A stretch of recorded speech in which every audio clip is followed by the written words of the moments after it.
TGT biology practice set 3 में आप सभी लोगों का स्वागत है। चलिए शुरू करते हैं। पहला क्वेश्चन है, निम्नलिखित में से कौन एक क्लब मास है? यानी which of the following is a club moss? Club moss का नाम बताना है। 4 ऑप्शन दिए गए हैं, सेलेजिनेला, एक्वेशिटम, लाइकोपोडियम, इनमें से कोई नहीं।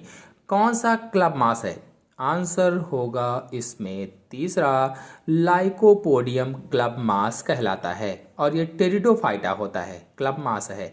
अगर प्रश्न में लघु क्लब मास पूछा जाता, लघु क्लब मास, तो सिलेजिनेला सही हो जाता, क्योंकि सिलेजिनेला को लघु क्लब मास कहा जाता है या इसे स्पाइक मास बोला जाता है, जबकि जो लाइकोपोडियम है इसको क्लब मास बोला जाता है। नेक्स्ट क्वेश्चन है, सिलेजिनेला में पाए जाते हैं। सिलेजिनेला में क्या पाए जाते हैं? 4 ऑप्शन दिए गए हैं। ऑप्शन सही होगा इसमें पहला, बड़े और छोटे पत्ते सर्पिल रूप में व्यवस्थित होते हैं। जो सिलेजिनेला होता है इसकी कुछ जातियों में बड़ी व छोटी पत्तियां चक्राकार क्रम में व्यवस्थित होती हैं, चक्राकार। नेक्स्ट क्वेश्चन है, जीवाश्म पाए जाते हैं, यानी फोसाइल्स आर किस में पाए जाते हैं? 4 ऑप्शन दिए गए हैं। जल्दी से सोचिए और बताइए जीवाश्म किस में पाए जाते हैं। आंसर सही होगा इसमें चौथा, तलछटी चट्टानों में जीवाश्म पाए जाते हैं और जीवों के अवशेषों को जीवाश्म कहा जाता है, जो जीवों के अवशेष होते हैं।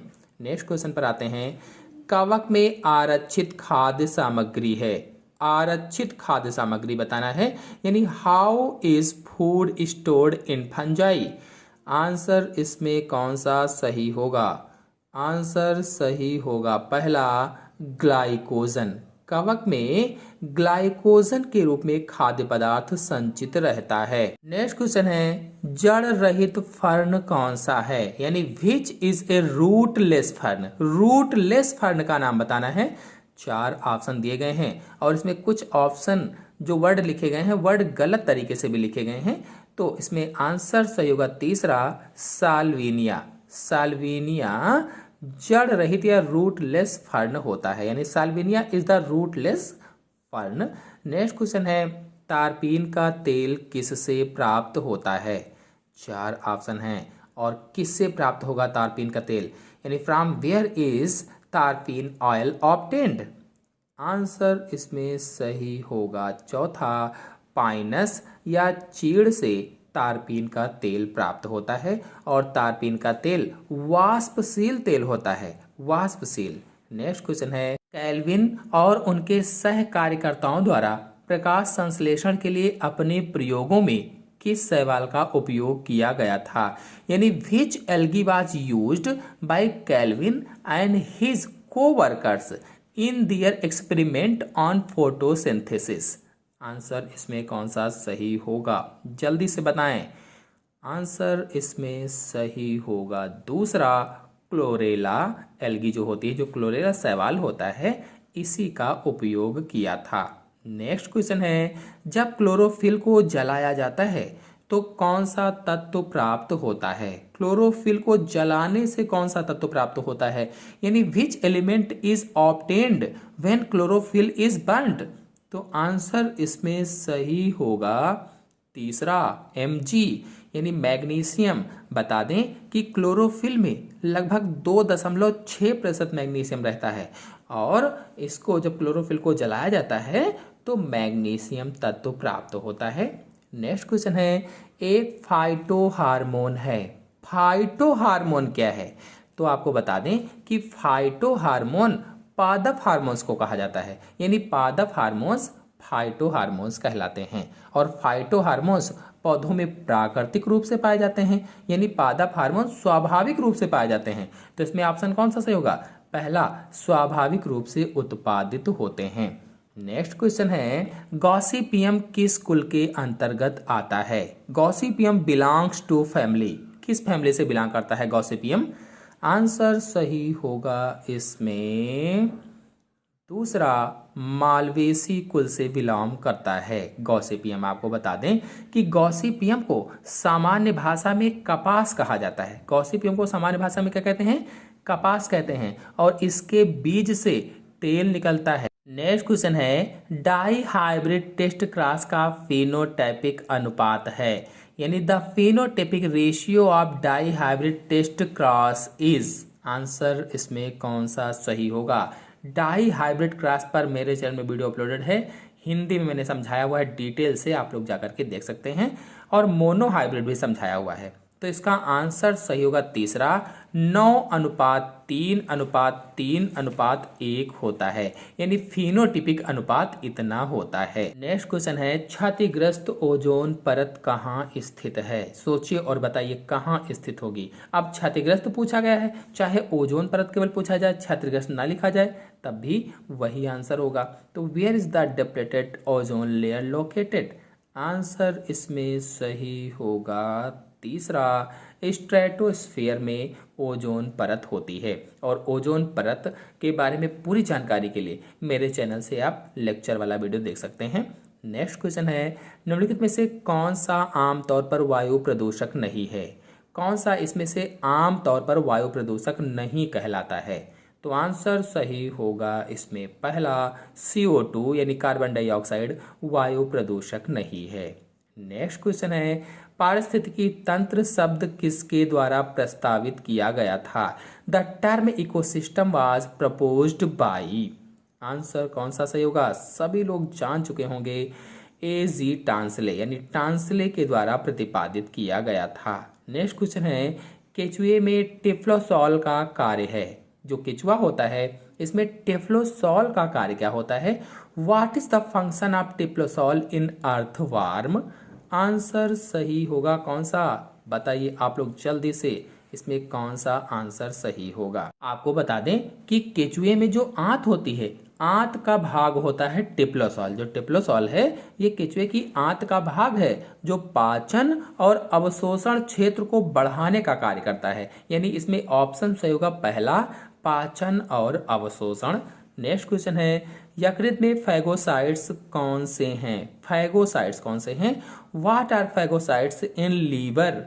आंसर इसमें कौन सा सही होगा? लीवर पूछा गया है, यानी what are phagocytes in liver? Answer होगा पहला, कुप्फर कोशिकाएं, कुप्फर कोशिकाएं। नेक्स्ट क्वेश्चन है हनी कॉलोनी में ड्रोन किसके द्वारा निर्मित होते हैं? जो हनी कॉलोनी होती है उसमें ड्रोन किसके द्वारा बनते हैं? 4 ऑप्शन दिए गए हैं और इसमें से कौन सा ऑप्शन सही होगा? ऑप्शन सही होगा इसमें दूसरा, अधूरे अंडे से। थोड़ा सा सही से नहीं लिखा गया है दूसरा ऑप्शन। आपको बता दें कि ड्रोन जो होता है वो बिना निषेचित अंडे से, ये बिना निषेचित अंडे से विकसित हो जाता है ड्रोन, यानी ड्रोन जो है वो develops from unfertilised egg. Drone कैसे डेवलप होता है? अनफर्टिलाइज्ड एग से डेवलप हो जाता है। और प्रश्न भी पूछा गया था कि drone is honey colony are manufactured by, किसके द्वारा बनता है? तो अनफर्टिलाइज्ड एग से बनता है या अनिषेचित अंडे से ड्रोन का विकास होता है। नेक्स्ट क्वेश्चन है हाइड्रा में शारीरिक संगठन किसका होता है? 4 ऑप्शन दिए गए हैं और पूछा गया है what is the physical organized in hydra? Answer इसमें सही होगा पहला, ऊतक ग्रेड या टिश्यू ग्रेड प्रकार का संगठन हाइड्रा में होता है। नेक्स्ट क्वेश्चन है पीला बुखार किसके द्वारा फैलता है? Yellow fever is spread by home, किसके द्वारा फैलता है?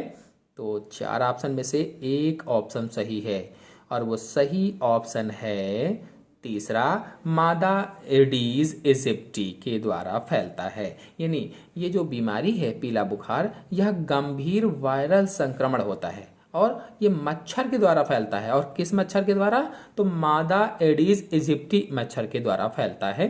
नेक्स्ट क्वेश्चन है रिक्तिका की आवरण झिल्ली को किसके रूप में जाना जाता है? टोनोप्लास्ट, कोशिका भित्ति, प्लाज्मा परत, इनमें से कोई नहीं। रिक्तिका की आवरण झिल्ली को किसके रूप में जाना जाता है? यानी the covering membrane of the vesicle in known as. Answer सही होगा इसमें पहला, टोनोप्लास्ट के रूप में जाना जाता है। यानी ये प्लाज्मा झिल्ली की तरह ही होती है। आपको यहाँ पर एक बात बता दें कि इसमें कई बुक्स में प्लाज्मा परत भी लिखा हुआ आपको मिल सकता है, तो इस क्वेश्चन को अच्छे से समझकर ही इसका आंसर दीजिएगा। नेक्स्ट क्वेश्चन है प्रजाति शब्द किसके द्वारा गढ़ा गया था, यानी the terms species was coined by किसके द्वारा।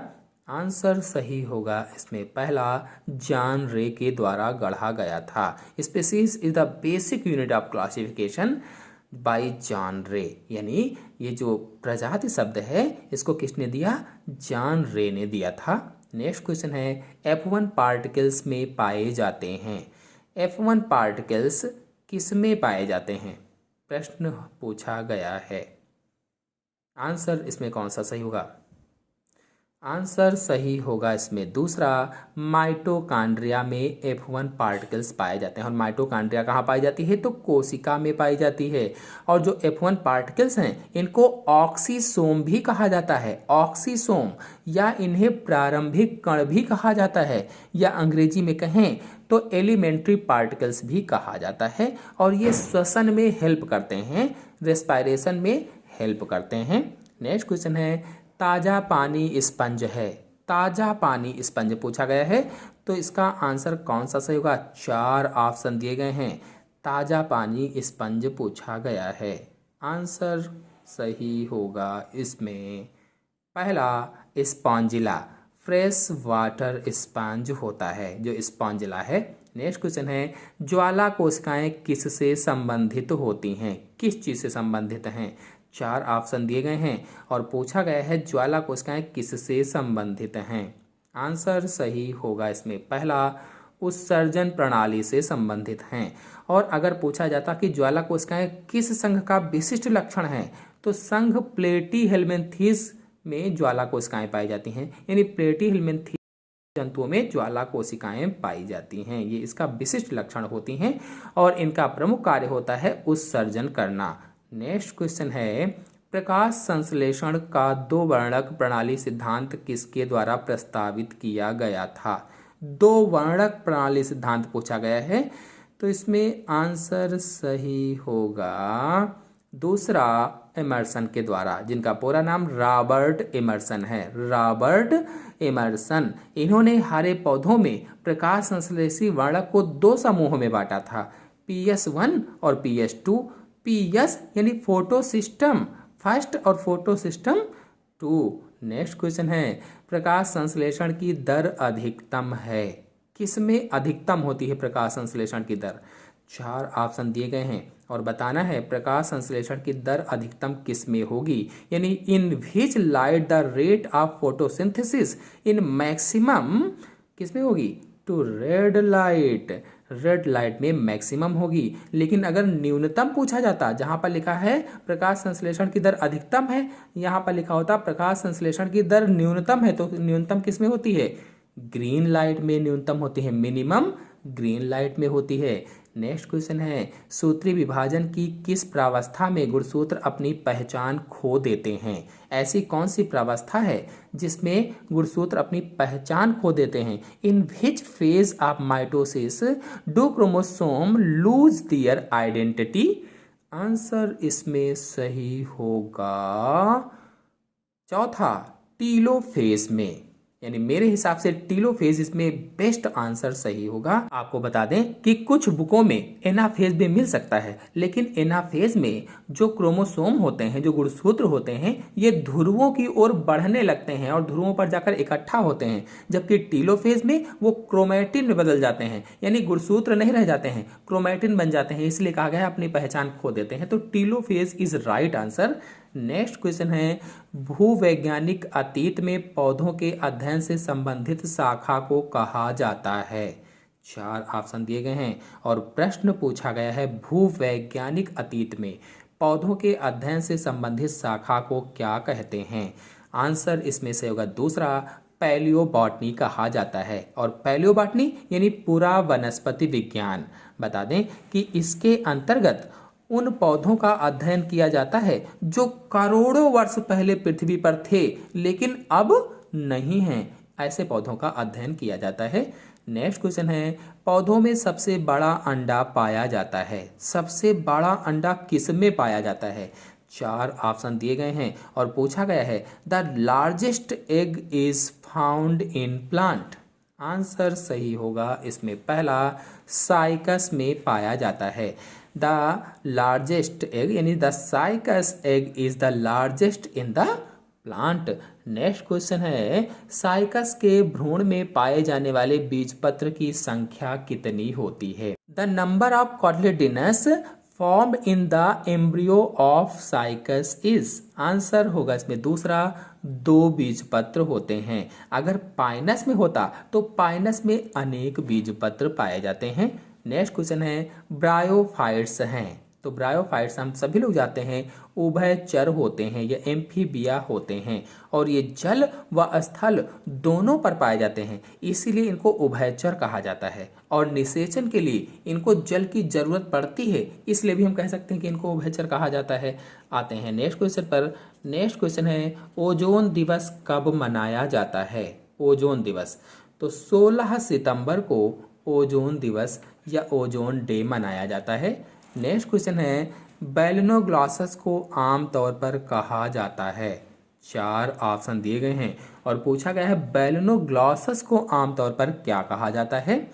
तो आंसर सही होगा इसमें चौथा, जीभ कीड़ा कहा जाता है या टंग वार्म कहा जाता है, टंग वार्म।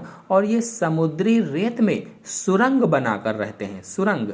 नेक्स्ट क्वेश्चन है ड्रोसोफिला में लिंग निर्धारण निर्भर करता है। जो ड्रोसोफिला है इसमें लिंग निर्धारण किस पर निर्भर करता है? तो आंसर सही होगा इसमें चौथा, एक्स क्रोमोसोम और ऑटोसोम पर निर्भर करता है, एक्स क्रोमोसोम और ऑटोसोम पर। नेक्स्ट क्वेश्चन है समापन कोडान है। समापन कोडान कौन सा है? इसमें पूछा गया है, आपको बता दें कि जो प्रोटीन चेन होती है, प्रोटीन चेन या श्रृंखला का समापन करने वाले कूट ही समापन कोडान कहलाते हैं। तो इसमें आंसर से होगा तीसरा, UAG, UAA और UGA, ये समापन कोडान कहलाते हैं। नेक्स्ट क्वेश्चन है पक्षी की पूंछ पर एक तेल उत्पादक ग्रंथि के रूप में जाना जाता है।